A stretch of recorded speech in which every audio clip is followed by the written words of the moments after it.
इस नए एक्सप्लेनर में आपका स्वागत है। बचपन से ना हम सबको एक ही यूनिवर्सल स्टोरी सुनाई गई है ना? बस अच्छे मार्क्स लाओ, एक बढ़िया डिग्री लो और लाइफ सेट है। लेकिन आज हम इस सबसे बड़े भ्रम को तोड़ने वाले हैं, जिसे पूरी दुनिया बिना सोचे समझे सच मान कर बैठी है। ये उस सिस्टम की गहरी सच्चाई है जो शुरू से ही हम पर हावी रहा है। जरा सोच कर देखिए, पहली क्लास से लेकर कॉलेज ग्रेजुएशन तक सबको बिल्कुल एक ही ट्रैक पर दौड़ाया जाता है। पर क्या ये रास्ता सच में हमें आजादी की तरफ ले जाता है, या फिर ये सिर्फ एक इल्यूजन है जिसके पीछे पूरी सोसाइटी अंधी होकर भाग रही है? तो चलिए सीधे सबसे बड़े मुद्दे पर आते हैं। ये जो लाइफ सेट होने का वादा है ना, क्या ये वाकई सच है, या फिर ये सिर्फ एक ऐसी सोच है जिसे इसलिए डिजाइन किया गया है ताकि भीड़ हमेशा एवरेज ही रहे? ये एक ऐसी गारंटी है जिसे हमारी पिछली कई पीढ़ियों ने सच मान लिया है। हर कोई बस इस रैट रेस में भाग रहा है, इस उम्मीद में कि एंड में मिलने वाली एक डिग्री जादू की तरह सारी परेशानियां दूर कर देगी।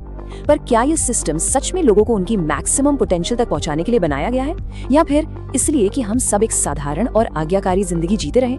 ये सवाल पूरे एजुकेशन मॉडल की नींव को हिलाकर रख देता है। और यही हमारी समस्या की सबसे बड़ी जड़ है।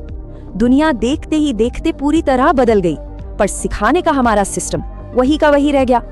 अगर आप सिर्फ पिछले 20 सालों पर नजर डालें तो artificial intelligence, high speed internet और स्मार्टफोन्स ने दुनिया को पलट कर रख दिया है। हर एक फील्ड, चाहे वो मेडिसिन हो, कम्युनिकेशन हो या बिजनेस, रेडिकली इवॉल्व हो चुकी है। लेकिन जरा स्कूल और कॉलेज की चार दीवारी के अंदर का माहौल तो देखिए, वो फंडामेंटली आज भी एक सदी से ज्यादा पुराना है। हम एक ऐसी दुनिया में जी रहे हैं जो लाइट स्पीड से आगे बढ़ रही है, जबकि सिखाने का तरीका आज भी वही 100 साल पुराना आउटडेटेड मॉडल फॉलो कर रहा है।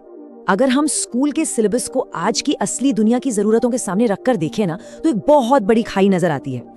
एक तरफ हर स्टूडेंट को सालों तक रटवाया जाता है कि mitochondria is the powerhouse of the cell, या फिर किसी पुरानी सदी के युद्ध की तारीखें याद करवाई जाती हैं।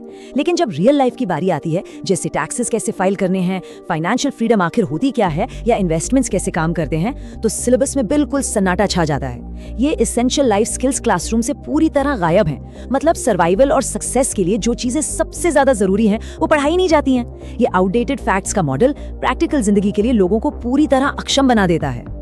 अब आप सोच रहे होंगे कि आखिर ये सिस्टम ऐसा बनाया ही क्यों गया? इसका जवाब छिपा है 1800s की इंडस्ट्रियल रेवोल्यूशन में। उस वक्त फैक्ट्रीज को ऐसे लोग चाहिए थे जो सिर्फ 8 से 5 बजे तक बिना कोई सवाल किए ऑर्डर्स माने और बेल बजने पर अपना खाना खाएं। अब जरा आज के मॉडर्न स्टूडेंट्स के शेड्यूल को देखिए, बिल्कुल वैसा ही है। स्कूल बेल्स, सख्त टाइम टेबल्स, एक लाइन में चलना और हर छोटी बात के लिए परमिशन मांगना। ये कोई इत्तेफाक नहीं है कि स्कूल और फैक्ट्री एक जैसे काम करते हैं। ये पूरा फ्रेमवर्क इंडिपेंडेंट थिंकर्स या इनोवेटर्स बनाने के लिए नहीं, बल्कि इंस्ट्रक्शंस फॉलो करने वाले अच्छे और कंप्लायंट फैक्ट्री वर्कर्स प्रोड्यूस करने के लिए डिजाइन किया गया था। और ये सिर्फ कुछ सख्त नियम या बच्चों को डिसिप्लिन सिखाने की बात नहीं है। एक्चुअली ये एक बहुत ही गहरी साइकोलॉजिकल कंडीशनिंग है। एक ऐसी ट्रेनिंग जहां बचपन से ही आपके दिमाग को इस तरह ट्रेन किया जाता है कि बिना सवाल किए आदेश मानो और अथॉरिटी जो भी कहे उसे आखिरी सच मान लो। जब एक बच्चा सालों तक बिना कुछ पूछे बस रूल्स फॉलो करता है ना, तो उसके अंदर जो नई चीजें जानने की फितरत होती है, वो हमेशा के लिए दबा दी जाती है। क्यूरियोसिटी, जो इंसान का सबसे बड़ा हथियार है, उसे इन स्ट्रिक्ट रूटीन्स के बोझ तले कुचल दिया जाता है ताकि सोसाइटी में कोई बगावत ना हो और सब चुपचाप अपना काम करते रहें। और इस पूरे प्रोसेस का सबसे खतरनाक हथियार क्या है पता है? फियर ऑफ फेलियर, यानी गलती करने का डर। क्लासरूम में हर छोटी गलती पर लाल पेन से मार्क्स काटकर एक ऐसी मानसिकता पैदा की जाती है जो रियल वर्ल्ड में रिस्क लेने की हिम्मत ही तोड़ देती है। बचपन से दिमाग में फीड कर दिया जाता है कि गलती करना एक बहुत बड़ा पाप है। लेकिन जरा प्रैक्टिकली सोचिए, बिना फेल हुए, बिना गिरे या बिना रिस्क लिए क्या आज तक कोई इनोवेशन हुआ है? जिंदगी में कुछ नया करने के लिए गलतियां करना जरूरी होता है, पर यह सिस्टम इसी डर के जरिए हमारी ओरिजिनल सोच और हिम्मत दोनों को शुरुआत में ही दबा देता है। यही डर धीरे धीरे क्लासरूम से निकलकर हमारे घरों की चार दीवारी में बस जाता है। बेटा सेफ खेलो, ये लाइन तो आपने लगभग हर मिडिल क्लास परिवार में सुनी होगी।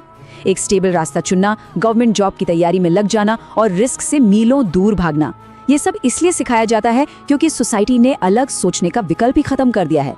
लोग नेचुरली अपने कंफर्ट जोन से बाहर आने से डरने लगते हैं, और इसी डर का नतीजा होता है कि एक पूरी जेनरेशन अपनी सारी पोटेंशियल एक ऐसी सेफ और प्रिडिक्टेबल जिंदगी में निकाल देती है जहां कोई ऊंचाई नहीं होती, सिर्फ रोजमर्रा का सर्वाइवल होता है। और इस सेफ खेलने की आदत का अंजाम क्या निकलता है? एक ऐसी अंधी दौड़ जिसे रैट रेस कहा जाता है। हर साल लाखों स्टूडेंट्स यूपीएससी, जेईई और नीट जैसे एग्जाम्स की भीड़ में शामिल हो जाते हैं। कोटा जैसे कोचिंग हब्स इस दौड़ का सबसे बड़ा एग्जाम्पल बन चुके हैं।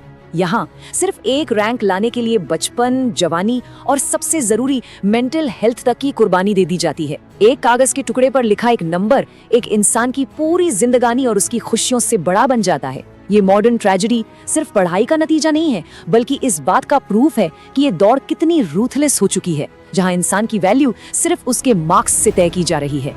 आज के दौर की सबसे बड़ी खाई यानी द मॉडर्न डिवाइड यहाँ बिल्कुल साफ दिखाई देती है।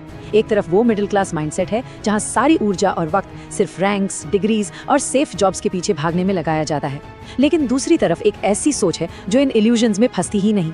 वेल्दी माइंडसेट वाले लोग गेम के असली रूल्स पर ध्यान देते हैं। वो नेटवर्किंग पर फोकस करते हैं और ये सिखाते हैं कि पैसे के लिए गुलामों की तरह काम करने के बजाय फाइनेंशियल लेवरेज का इस्तेमाल कैसे किया जाए। एक हिस्सा इस डिग्री चेसिंग मैट्रिक्स में जिंदगी भर फंस जाता है, जबकि दूसरा हिस्सा एसेट्स बनाकर वक्त और आजादी दोनों कमा लेता है। आज की नई जनरेशन एक और बहुत खतरनाक डबल ट्रैप में फंस चुकी है। दिमाग का आधा हिस्सा एक उस पुराने बेकार सिलेबस को रटने में चला जाता है और फिर जो बची खुची मेंटल एनर्जी होती है उसे सोशल मीडिया के एल्गोरिदम्स यानी अटेंशन इकोनॉमी खा जाती है। रील्स, शॉर्ट्स और एंडलेस स्क्रोलिंग लगातार ध्यान भटकाने और दिमाग को नम करने का काम कर रहे हैं। ऐसे में किसी नई रियल वर्ल्ड स्किल को सीखने का या खुद का कोई नया आइडिया डेवलप करने का वक्त और एनर्जी दोनों कहाँ से आएगी? ये एक ऐसा विशैला चक्कर है जहाँ एक स्टूडेंट पूरी तरह से सिस्टम का सिर्फ एक कंज्यूमर बनकर रह जाता है। लेकिन इस चक्रव्यूह से बाहर निकलने का एक बहुत सॉलिड रास्ता भी मौजूद है, इंटरनेट। ये इस सदी का सबसे बड़ा लूप होल है। देखिए, अगर आज के वक्त में आगे बढ़ना है और भीड़ से अलग निकलना है तो हाई लेवरेज स्किल्स ही सबसे बड़ा सहारा है। Coding, artificial intelligence, digital marketing या वीडियो एडिटिंग जैसी फ्यूचर प्रूफ स्किल्स सीखने के लिए अब किसी महंगी यूनिवर्सिटी या डिग्री की जरूरत नहीं है। इंटरनेट ने सीखने के प्रोसेस को पूरी तरह डेमोक्रेटाइज कर दिया है। लोग सिर्फ एक लैपटॉप और इंटरनेट कनेक्शन की मदद से दुनिया के किसी भी कोने से ये ताकतवर स्किल्स सीख रहे हैं और अपना खुद का इकोसिस्टम बना रहे हैं। तो यहाँ से दो रास्ते बिल्कुल अलग हो जाते हैं। एक तरफ पुरानी ट्रेडिशनल एजुकेशन है जो आपके सालों और लाखों रुपए लेकर शायद एंड में एक मामूली एवरेज जॉब दिला दे, लेकिन दूसरी तरफ खुद से सीखने का रास्ता यानी सेल्फ एजुकेशन है। ये वो रास्ता है जो सिखाता है कि असली वेल्थ और फ्रीडम कैसे हासिल की जाती है। जिन लोगों ने इस फर्क को वक्त रहते समझ लिया है ना, वो इस थके हुए पुराने सिस्टम को बाईपास कर रहे हैं। वो पुरानी डिग्रीज का इंतजार किए बिना खुद पर इन्वेस्ट कर रहे हैं और अपनी सक्सेस और आजादी का नया रास्ता खुद ही डिजाइन कर रहे हैं। और अब यहाँ पर एक बहुत बड़ा सवाल खड़ा होता है, क्या जिंदगी भर एक ओबीडियंट फैक्ट्री के पुर्जे की तरह जीना बेहतर है, जिसे हर हफ्ते मंडे आने का डर सताता रहे और जो बस अपने वीकेंड्स का इंतजार करता रहे, या फिर इन सारी कंडीशनिंग्स, सामाजिक डर और बंदिशों को तोड़कर अपने आने वाले कल का आर्किटेक्ट खुद बनना चाहिए? ये कोई मामूली चॉइस नहीं है। रास्ता मुश्किल जरूर हो सकता है, पर ये एक फैसला ही तय करता है कि कोई इंसान हमेशा के लिए इस बनाए गए सिस्टम का गुलाम रहेगा या फिर हिम्मत करके अपना खुद का सिस्टम बनाएगा। ये पूरा सिस्टम तभी तक आसानी से चल सकता है जब तक लोग सोए हुए हैं, जब तक कोई सिस्टम पर सवाल नहीं करता। इन बड़े भ्रम को सच मानना बंद करना ही इस मैट्रिक्स से बाहर आने का सबसे पहला कदम है। असलियत को पहचानना और इस मानसिक बंधन को तोड़ना आज के वक्त में सबसे ज्यादा जरूरी है। सोचने वाली बात बस ये है कि अगर ये सिस्टम चाहता है कि सब सोए रहें और बिना सवाल किए पुराने रास्ते पर चलते रहें, तो क्या अब वाकई जागने का वक्त नहीं आ गया है? ये फैसला हर उस इंसान को करना होगा जो एक आम जिंदगी से कुछ ज्यादा चाहता है।